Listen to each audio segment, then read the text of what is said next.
semuanya, apa kabar? Perkenalkan, saya Andi Vidya Amalia dan hari ini kita akan belajar bareng tentang ATP, Alur Tujuan Pembelajaran. Teman-teman, mari kita belajar tentang penyusunan alur tujuan pembelajaran. ATP adalah salah satu komponen penting dalam kurikulum Merdeka yang membantu guru menyusun pembelajaran agar lebih terarah, fleksibel, dan sesuai kebutuhan. Apa saja sih yang harus diperhatikan saat menyusun ATP?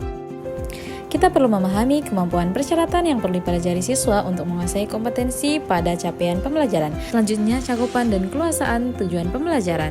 Tujuan pembelajaran ini sebaiknya dibuat secara spesifik, serta keterkaitan antar tujuan pembelajaran. Guru harus memperhatikan apakah materi pada sebuah TP sudah cukup didukung oleh materi pada TP yang lain.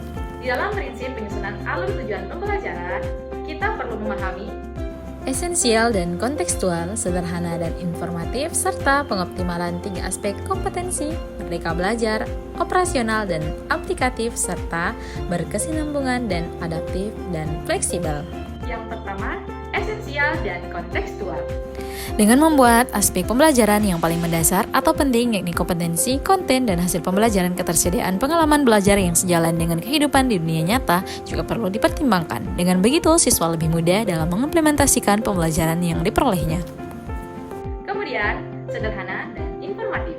ATP harus disusun agar mudah dipahami oleh guru dan pembaca lainnya. Karena itu, sebaiknya digunakan istilah yang umum. Jika memakai istilah khusus, perlu disertakan penjelasannya dalam glosarium. Kemudian, pengoptimalan 3 aspek kompetensi. Yang perlu kita ketahui, pengetahuan, keterampilan, dan sikap harus dikembangkan sesuai tahap berpikir siswa dan sejalan dengan profil pelajar Pancasila. Kemudian, merdeka belajar. Merdeka belajar adalah prinsip utama yang harus dipahami oleh guru dalam penyusunan ATP kurikulum Merdeka. Lalu selanjutnya ialah operasional dan aplikatif.